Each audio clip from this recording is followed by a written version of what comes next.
اور اے اللہ کے نبی میں سمجھتا ہوں کہ اگر آپ اس طریقے کو یہاں آزمائیں گے دشمن کو ہم روک سکتے ہیں۔ اور پیارے نبی کو یہ مشورہ بہت پسند آیا، اس لیے کہ مدینہ 3 طرف سے پہاڑوں سے گھرا ہوا ہے۔ مدینے کے 3 طرف پہاڑ ہیں، دائیں بائیں پیچھے پہاڑ۔ دشمن ان 3 طرف سے مدینے میں نہیں آ سکتا، آئے گا تو یہ 1 سائڈ جو آگے کھلا ہوا یہیں سے آئے گا۔ پیارے نبی نے سلمان فارسی رضی اللہ عنہ کے مشورے کو قبول کرتے ہوئے آپ نے سوچا کہ یہ طرف جو خالی ہے یہاں بڑی خندق کھود دیں گے، بڑی خندق کی کھدائی کر دیں گے، بڑا گڑھا کھود دیں گے، اس طرح کے دشمن وہاں آ کے کھڑا ہو جائے اور اس سے آگے بڑھنے کا موقع نہ ملے۔ 10 صحابہ کی ٹیم بنائی اور 10 صحابہ کو آپ نے حکم دیا تھا 40 گز جو ہے تمہیں کھودنا ہے۔ 10 صحابہ کی ایک ٹیم اور ہر ٹیم کی ذمہ داری 40 گز زمین کی کھدائی۔ اور حضرات زمین کی کھدائی، عرب کی وہ ریتیلی زمین اور پتھریلی زمین، کتنا مشکل کام۔ اور زمین کی کھدائی فقر و فاقے کے عالم میں سوچو کہ کتنا بڑا چیلنج ہے۔ صحابہ کی ٹیمیں دھوپ کو برداشت کرتے ہوئے، فقر و فاقے کو برداشت کرتے ہوئے کھدائی میں مشغول تھی، کھدائی میں مصروف تھی۔ پیارے نبی صحابہ کی اس غربت کو دیکھ رہے تھے، اس مشقت کو دیکھ رہے تھے، اور آپ بھی کھدائی کر رہے تھے، اور آپ کی زبان پہ شعر تھا، اللہم لا عیش الا عیش الاخرہ فاغفر الانصار والمہاجرہ۔ اے اللہ حقیقی آرام تو آخرت کا آرام ہے۔ یہاں تھکیں گے تھکنا ہے، جتنا تھکنا ہے تھکیں گے، پروردگارہ حقیقی آرام تو آخرت کا آرام ہے۔ پروردگارہ میرے انصاری صحابہ، میرے مہاجر صحابہ، انہیں معاف کر دے، ان کی بخشش فرما جو اتنی مشقت اٹھا کے کھدائی کر رہے ہیں۔ حضرات کھدائی فقر و فاقے اور غربت کے عالم میں ہو رہی تھی۔ ایک صحابی بھوک سے رہا نہ گیا، انہوں نے اپنے پیٹ پہ ایک چھوٹا سا پتھر باندھ لیا، پیٹ پہ چھوٹا سا پتھر باندھ لیا، اللہ اکبر، کہ جھک نہ جائیں۔ اور پیارے نبی کے پاس آ کر اپنی قمیص ہٹائی اور دکھایا کہ اللہ کے نبی دیکھیے میں نے پتھر باندھ کر کام کیا ہے۔ پیارے نبی نے اپنی قمیص ہٹائی تو دیکھا گیا کہ اور لوگوں نے 1 پتھر باندھے ہیں، پیارے نبی نے 2 پتھر باندھ رکھے ہیں۔ حضرات یاد رکھو، جب ایسی قربانیاں اللہ کے لیے دی جاتی ہیں، ایسی قربانیاں اللہ کے لیے دی جاتی ہیں، ایسے ہی موقعوں پہ معجزات کا ظہور ہوتا ہے، ایسے ہی موقعوں پہ اللہ کی مدد آتی ہے۔ جب اللہ کے لیے بندہ اتنا کرے اللہ اکبر کہ دیکھنے والوں کو رحم آ جائے، دیکھنے والوں کو ترس آ جائے، تو اللہ رب العالمین کی قدرت جوش ہے اور رب العالمین اپنی قدرت کے کرشمے دکھاتا ہے۔ چنانچہ اس موقع سے کیا ہوا، 2-3 ایسے واقعات ہوئے۔ حضرت جابر رضی اللہ عنہ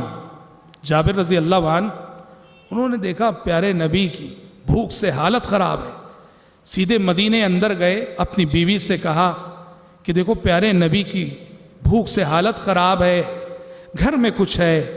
بیوی نے کہا کہ چند افراد کا کھانا ہے، چند افراد کا، جاؤ اللہ کے نبی کو لے آؤ۔ آپ جابر گئے، پیارے نبی سے آہستہ سے کان میں کہا کہ اللہ کے نبی چلے آئیے، میرے گھر چلے آئیے، میں نے آپ کے لیے ضیافت کا اہتمام کیا ہے۔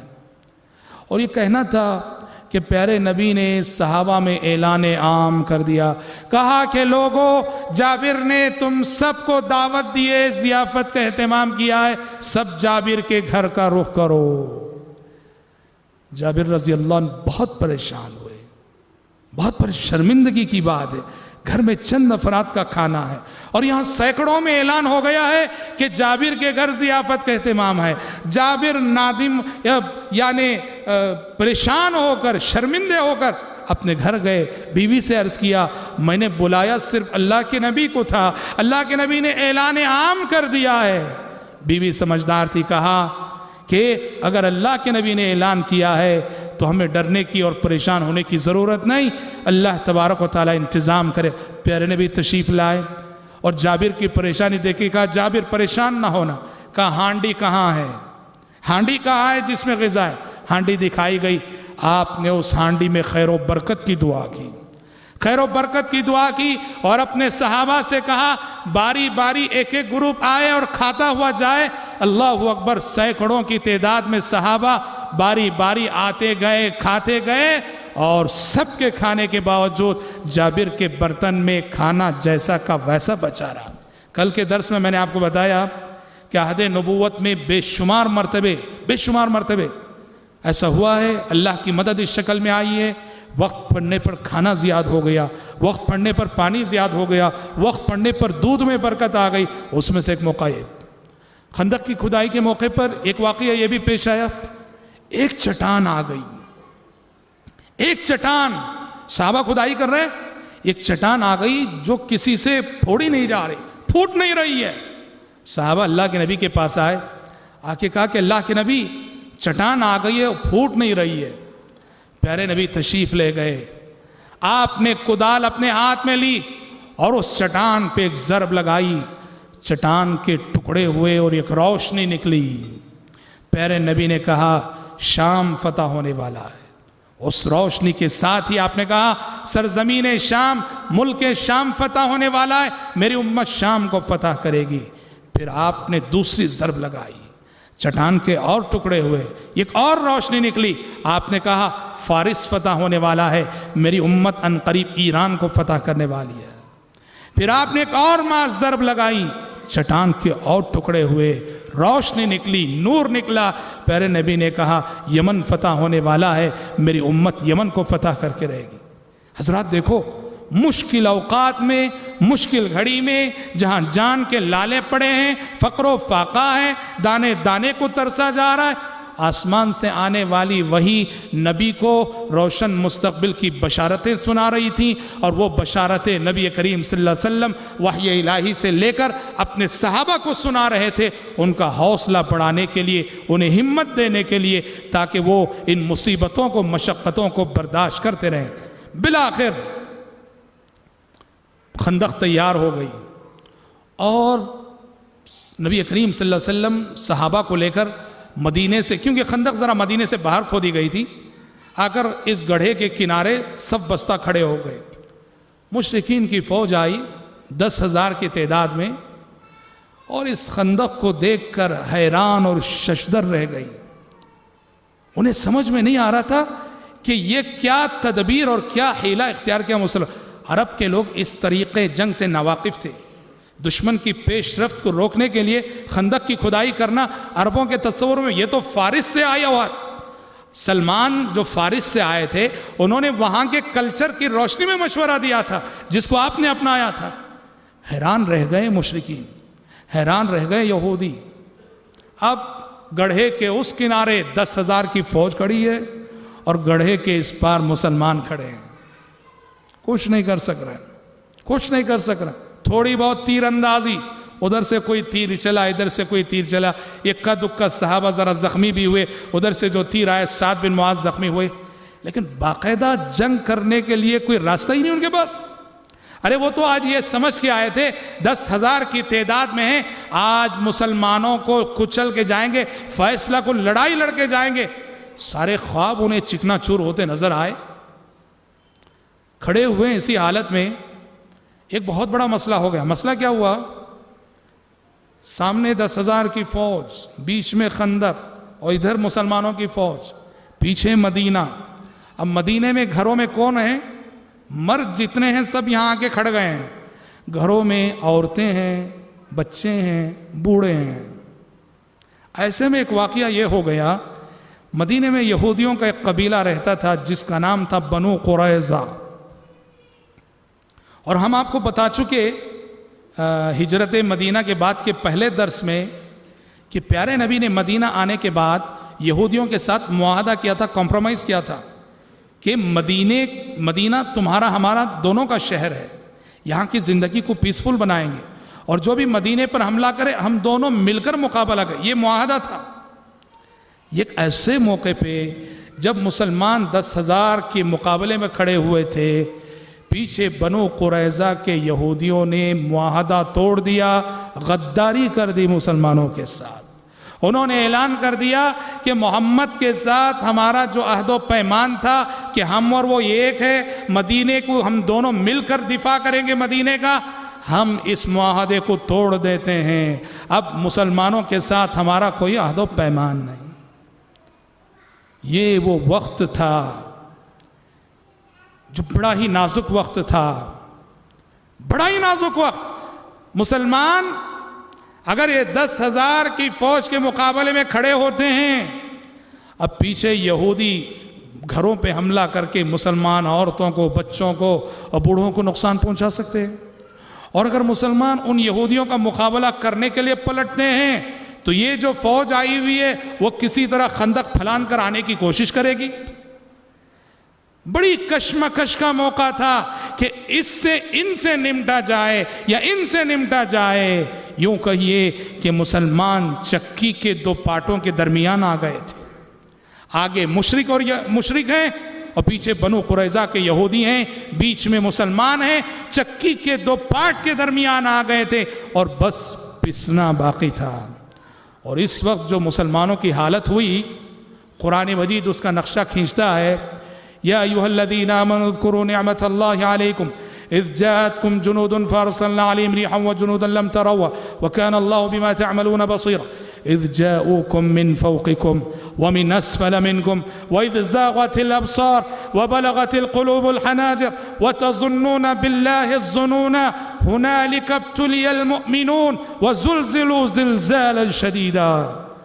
جنگ ختم ہونے کے بعد آسمان سے وحی، اے مسلمانوں یاد کرو اس وقت کو جب تمہارا دشمن تمہارے اوپر سے بھی آ گیا، تمہارے نیچے سے بھی آ گیا، اوپر سے 10,000 کی فوج، نیچے سے بنو قریظہ کی ہو۔ یاد کرو اس وقت کو جب تمہارا دشمن تمہارے اوپر سے آ گیا، تمہارے نیچے سے آ گیا، جب تمہاری نگاہیں پتھرا گئیں، جب تمہارے کلیجے منہ کو آ گئے اور تم اللہ کے بارے میں طرح طرح کے گمان کرنے لگے۔ قرآن کہتا ہے ہنالک ابتلی المؤمنون، یہ اللہ کی جانب سے امتحان تھا، یہ اللہ کی جانب سے مومنوں کے ایمان کا امتحان تھا، یہ اللہ کی جانب سے مومنوں کے یقین کا امتحان تھا، یہ اللہ کی جانب سے مومنوں کے صبر کا امتحان تھا۔ اور یاد رکھو اس دنیا میں سب سے کٹھن امتحان ایمان کا امتحان ہوتا ہے، سب سے کٹھن آزمائش ایمان کی ہوتی ہے، سب سے کٹھن امتحان عقیدے کا ہوتا ہے۔ قرآن کہتا ہے ہنالک ابتلی المؤمنون، یہاں مومن آزمائے گئے، وزلزلوا زلزالا شدیدا، اور بری طرح سے جھنجھوڑ دیے گئے۔ اور حضرات ایک بات یاد رکھو، آزمائش کی گھڑی جب آتی ہے، امتحان کی گھڑی جب آتی ہے، تبھی مومن اور منافق میں تمیز ہوتی ہے۔ آزمائش کی گھڑی میں منافق کا نفاق دل سے نکل کے زبان پہ آ جاتا ہے، اور وہی ہوا۔ مسلمانوں کی صفوں میں جو منافق تھے وہ اس نازک گھڑی میں وہ سمجھے کہ بس اسلام ختم ہے، ان کا نفاق زبانوں پہ آ گیا، دل کی بات زبان پہ آ گئی، اور کیا کہنے لگے قرآن کے الفاظ میں وَإِذْ يَقُولُ الْمُنَافِقُونَ وَالَّذِينَ فِي قُلُوبِهِم مَّرَضٌ مَّا وَعَدَنَا اللَّهُ وَرَسُولُهُ إِلَّا غُرُورًا۔ منافقین کہنے لگے اس موقع سے، کہاں بھائی اللہ کے وعدے، رسول کے وہ وعدے، ہم ہی غالب رہیں گے، ہم ہی جیتیں گے، کفر ہار جائے گا، کافر ہار، کہاں ہیں اللہ کے وعدے؟ سارے وعدے آج جھوٹے ہو جائیں گے، آج کافر جیت جائیں گے۔ اور اتنا ہی نہیں، یہ منافق ہیلے بہانے کر کے پیارے نبی سے پرمیشن لے کے گھروں کو بھاگ رہے تھے، گھروں کو بھاگ رہے تھے آزمائش کے وقت ہی۔ اور دیکھو جس وقت منافقین کا نفاق بول رہا تھا، اس وقت مومنوں کا ایمان بول رہا تھا، اہل ایمان کہہ رہے تھے هذا ما وعد اللہ ورسولہ وصدق اللہ ورسولہ وما زادهم الا ایمانا وتسلیما۔ ارے یہ مشکل حالات تو وہی حالات ہیں جن کا وعدہ ہمیشہ اللہ اور اس کے رسول ہم سے کرتے آئے ہیں کہ جنت آسانی سے نہیں ملے گی، مشکل حالات اور زندگی میں چیلنجز کو فیس کرنے کے بعد ہی جنت ملے گی، وہی وعدہ ہے جو ہم دیکھ رہے ہیں۔ وما زادهم الا ایمانا وتسلیما۔ اس مشکل گھڑی میں بھی اہل ایمان کے ایمان میں اضافہ ہی ہوا۔ سونے کو آگ پہ جب تپایا جاتا ہے، سونے کو آگ پہ جب تپایا جاتا ہے تو سننے کے اندر جو کچرا ہوتا ہے وہ الگ ہو جاتا ہے، اور جو خالص سونا ہوتا ہے وہ الگ ہو جاتا ہے۔ ویسے ہی آزمائش کی گھڑی میں، امتحان میں منافقوں کا کچرا الگ ہو جاتا ہے اور مومن خالص جو ہے پہچانے جاتے ہیں۔ نکھر کے آتے ہیں۔ حضرات، اللہ کی مدد کا ایک طریقہ یاد رکھنا ہمیشہ سے، جب بھی مومنوں کو اور اہل ایمان کو مدد کی ضرورت ہوتی ہے، اللہ کی مدد کا ایک طریقہ وہ کیا ہے کہ رب العالمین جب بھی ضرورت پڑے دشمنوں کی صفوں میں ہمارے ہمدرد پیدا کر دیتا ہے۔ یہ اللہ کی مدد کا ہمیشہ سے طریقہ رہا۔ مسلمانوں کو، اہل ایمان کو جب بھی مدد کی ضرورت پڑی، دشمن ہے اور بظاہر کوئی راستہ نہیں، انہی دشمنوں میں کوئی ہمارا بن جائے گا، یہ اللہ کا قانون ہے۔ غزوہ احزاب میں یہی ہوا۔ کیسے خطرہ ٹلا؟ 10,000 کی فوج سامنے، پیچھے بنو قریظہ کے یہودی ہیں، مسلمان ان کا مقابلہ کریں یا پیچھے یہودیوں کا مقابلہ کریں؟ اللہ کی مدد آئی۔ کیسے آئی؟ یہ جو 10,000 کی فوج تھی اس میں سے ایک شخص نعیم بن مسعود عین اس موقع پہ مسلمان ہو کر آ گئے۔ اللہ نے ان کے دلوں میں اس وقت ایمان ڈال دیا، رضی اللہ عنہ وارضا۔ اللہ اکبر۔ آئے ہیں مسلمانوں سے لڑنے کے لیے۔ مدینے کا ماحول، مدینے کے حالات، صحابہ کے چہرے، نبی کا چہرہ دیکھے ایمان دل میں داخل ہو، مسلمان ہو گئے اور پیارے نبی کے پاس آئے۔ اور ایسے معلوم ہوتا ہے کہ خندق کی کھدائی کے باوجود یکا دکا افراد کے آنے جانے کا راستہ وہاں موجود تھا۔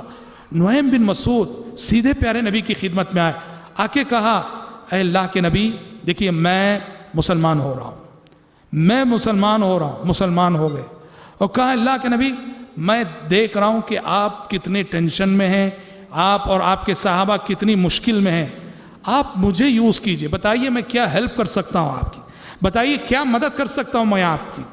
کہا کہ آپ مجھے یوز کر سکتے ہیں اس وقت، کیونکہ میرے اسلام لانے کی خبر کسی کو نہیں ہے۔ پیارے نبی نے کہا کہ نعیم ایک کام کر سکتے ہو تو کرو۔ کہا کیا؟ کہا کہ یہ جو 10,000 کی فوج ہے تمہاری آئی ہوئی اور یہ جو یہودی بنو قریظہ، ان دونوں میں پھوٹ ڈال سکتے ہو، ان کو لڑا سکتے ہو تو لڑا دو۔ نعیم بن مسعود نے کہا لڑاؤں گا اللہ کے نبی، ذرا جھوٹ کہنے کا پرمیشن دیجئے، جھوٹ کہنے کی اجازت دیجئے، لڑاؤں گا۔ پیارے نبی نے کہا الحرب خدعہ، جنگ نام ہے دھوکہ دہی کا، 3 موقع پہ جھوٹ جائز ہے اسلام میں۔ جی ہاں، بیوی اور شوہر کے درمیان ہنسی مذاق میں جھوٹ، جی، اور 2 لڑتے ہوئے افراد کے درمیان صلح کرانے کے لیے جھوٹ بولا جا سکتا ہے، اور تیسرا موقع جنگ کا موقع۔ پیارے نبی نے کہا بالکل کہہ سکتے ہو۔ انہوں نے اپنا کردار ادا کیسے ادا کیا؟ سیدھے کیا کیے؟ نعیم بنو قریظہ کے پاس گئے، جو بنو قریظہ کی، جا کے ان سے کہا کہ دیکھو مجھے پتا چلا ہے کہ تم نے محمد کے ساتھ تمہارا جو عہد و پیمان تھا وہ توڑ دیا تم نے۔ انہوں نے کہا بالکل۔ کہا کہ کتنی بڑی غلطی تم نے کی، میں نے یہ خبر جیسے ہی سنی تمہاری خیر خواہی، تمہاری بھلائی کے لیے دوڑ کے آؤ۔ کہا بات کیا؟ کہا کہ دیکھو ہم 10,000 کی تعداد میں جو آئے ہیں، آج رہیں گے، کل رہیں گے، پرسوں رہیں گے، پھر ہم چلے جائیں گے۔ تم کو یہاں محمد کے ساتھ ہمیشہ رہنا ہے۔ تم نے ایسے موقع پہ محمد کے ساتھ غداری کی ہے، عہد شکنی کی ہے، ہمارے جانے کے بعد کیا محمد تم کو ایسے ہی چھوڑ دیں گے کہ ہم یہاں سے جائیں گے اور محمد اور اس کے ساتھی تمہاری خوب خبر لیں گے؟ کہا کہ ہاں بات تو سچی ہے۔ کہا مسئلے کا حل کیا ہے؟ نعیم بن مسعود نے کہا مسئلے کا حل یہ ہے کہ تم ہماری جو 10,000 کی فوج آئی ہے ان سے ڈیمانڈ کرو کہ تم لوگ 50 آدمی اپنے ہمارے پاس رہن رکھو، اس بات کی گارنٹی اور ضمانت کے طور پر کہ ہم کو بے یار و مددگار چھوڑ کر نہیں جاؤ گے، تمہارے 50 آدمی ہمارے پاس رہن میں رکھو، یہ ڈیمانڈ کرو۔ مشورہ دیا، مخلصانہ مشورہ نعیم بن مسعود رضی اللہ عنہ کا۔ کہا کہ ان سے ڈیمانڈ کرو کہ 50 آدمی تمہارے ایک گارنٹی کے طور پہ ہمارے پاس رکھو کہ کل کے روز ہم کو بے یار و مددگار چھوڑ کر نہیں جاؤ گے۔ بنو قریظہ نے بات تو بہت سچی ہے، مشورہ تمہارا بہت سچا ہے۔ یہ کہہ کے نعیم بن مسعود سیدھے وہاں گئے اپنی فوج کے پاس، 10,000 کی فوج۔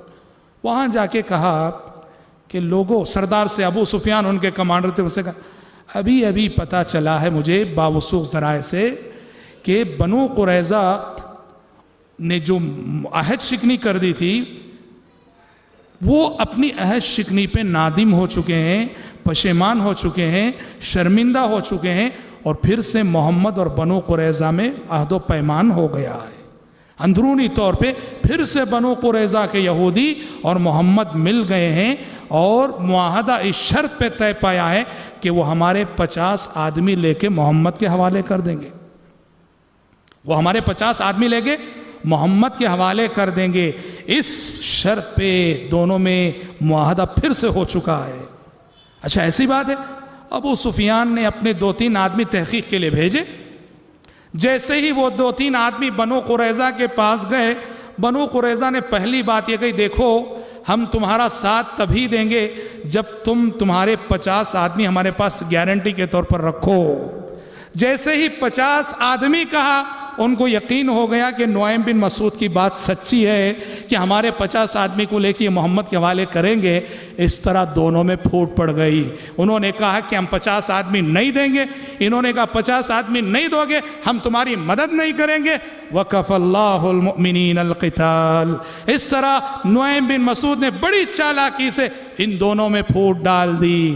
پچھلا خطرہ ٹل گیا، پچھلا خطرہ ٹل گیا، کیونکہ بنو قریظہ نے کہہ دیا جب تک 50 آدمی نہیں دو گے ہم تمہاری مدد نہیں کریں گے. اب سامنے کا خطرہ، یہ 10,000 کا خطرہ، یہ کیسے ٹلا؟ یہ جو ہے غیبی طاقت سے ٹلا. غیبی طاقت سے ٹلا. اور غیبی طاقت کا مطلب کیا ہے؟ رات کا وقت ہے، رب العالمین نے ایسی آندھی بھیجی، ایسی آندھی بھیجی، ایسی ہوائیں چلی، ایسی ہوائیں چلی، اللہ اکبر، ان کے خیمے اڑ گئے. ان کے خیمے، ٹینٹ جو انہوں نے گاڑے تھے، ٹینٹ کی میخیں اڑ گئیں اور ان کے دلوں پہ ایک طرح کا رعب چھا گیا. قرآن کے الفاظ میں اللہ کے ملائکہ آئے اور ان کے دلوں میں رعب ڈال دیا. قرآن نے کہا یا ایھا الذین آمنوا اذکروا نعمت اللہ علیکم اذ جاءتکم جنود فارسلنا علیہم ریحا وجنودا لم تروها. یاد کرو جب ہم نے تمہارے دشمنوں پر آندھی بھیجی، ہوائیں بھیجی اور ایسے لشکر بھیجے جنہیں تم نے دیکھا نہیں، یعنی ملائکہ کے لشکر. نبی کریم، آندھی چل رہی ہے، سخت تاریکی ہے. پیارے نبی نے جاسوسی کے لیے حذیفہ بن یمان کو بھیجا، حذیفہ جاؤ دشمن کی خبر لے کر آؤ، کیا گزر رہی ان پر. سخت تاریکی ہے، ٹھنڈی رات ہے، ہوائیں چل رہی ہیں، فرشتوں نے کافروں کے دلوں میں رعب ڈالا ہوا ہے. حذیفہ گئے، دیکھا مشرکین کے کمانڈر ابو سفیان، سمجھ رہے ہیں، ابو سفیان اعلان کر رہے ہیں. کیا اعلان کر رہے ہیں؟ لوگوں سخت تاریکی ہے، تم میں سے ہر شخص اپنے پڑوسی کو دیکھ لے کہ کہیں کوئی جاسوس تو گھس نہیں آیا ہے. تم میں ابو سفیان اعلان کر رہے ہیں اپنی فوج میں، ہر شخص اپنے پڑوسی کو دیکھ لے کہ کون ہے. حذیفہ کہتے ہیں قبل اس کے کہ میرا پڑوسی مجھے پوچھے کون ہے، میں نے آگے بڑھ کے اس کو پوچھ لیا کون ہو جی تم، تاکہ وہ مجھے نہ پوچھے، وہ پوچھے گا تو میں پھنس جاؤں گا. میں نے اس سے پوچھ لیا کون ہو. تاریکی چھائی ہوئی تھی. اللہ اکبر. حذیفہ کہتے ہیں میں نے دیکھا ہوائیں چل رہی ہیں، ان کے خیمے اڑ رہے ہیں، ان کے جانور بدک رہے ہیں، اور ایسا رعب چھایا کہ ابو سفیان نے اعلان کر دیا لوگوں اب ہم سے یہاں رہا نہیں جائے گا، جس کو رہنا ہے رہے. ابو سفیان نے اپنا بوریا بستر لپیٹا اور روانہ ہو گئے میدان جنگ چھوڑ کر. اور کسی بھی فوج کا کمانڈر جب شکست کھا جائے، کسی بھی فوج کا کمانڈر اور جرنیل جب میدان چھوڑ کر بھاگ جائے تو سمجھو کہ وہ فوج شکست کھا چکی. ابو سفیان کا جانا تھا کہ پوری مشرکین کی فوج واپس ناکام لوٹ گئی. پیارے قرآن نے کہا وَكَفَى اللَّهُ الْمُؤْمِنِينَ الْقِتَالَ. غزوہ احزاب میں مسلمانوں کو لڑنے کی ضرورت نہ آئی. 10,000 کی فوج پوری تیاری کے ساتھ آ کر بری طرح سے ناکام لوٹی اور اللہ نے ان کی طاقت ایسی توڑی. اس دن اللہ کے نبی نے فرمایا تھا صلوات اللہ وسلام علیہ، جب یہ 10,000 کی فوج واپس، آپ نے کہا الآن نغزوہم ولا یغزوننا. کہا کہ آج کفر کی کمر ٹوٹ گئی، آج کفر کی طاقت ٹوٹ گئی. آپ نے کہا آج تک کافر ہم پہ حملہ کرتے تھے، آج سے تاریخ بدل چکی ہے. اب کافر آگے بڑھ کر حملہ کرنے کی پوزیشن میں نہیں رہیں گے. آئندہ ہوگا یہ ہم آگے بڑھ کے ان پہ حملہ کریں گے. اور بعد کے حالات آپ دیکھیں تو وہی ہوا. بات کی جتنی جنگیں ہوئی مسلمانوں نے آگے بڑھ کر حملہ کیا تھا, اقدام کیا تھا. یہ پیارے نبی کی جنگی بصیرت کی دلیل تھی کہ جیسے آپ نے پیشین گوئی فرمائی الان نغزوہم ولا یغزوننا, آج کے بعد ہم ان پہ حملہ کریں گے, وہ ہم پہ حملہ کرنے کی پوزیشن میں نہیں ہے. وہی ہوا حضرات. یہ کچھ حالات تھے غزوہ احد اور غزوہ احزاب کے, جسے غزوہ خندق بھی کہا جاتا ہے. باقی حالات مدنی زندگی کے ہم انشاءاللہ تعالی کل کے درس میں آنے والے دروس میں سنیں گے. آج اسی پر اکتفا کرتے ہیں اور دعا کرتے ہیں کہ اللہ رب العالمین ہم سب کو, آپ سب کو یہ توفیق عطا فرمائے کہ ہم اپنی عملی زندگی کو سیرت رسول کے سانچے میں ڈھال سکیں. اللہم آمین. وآخر دعوانا الحمد للہ رب العالمین.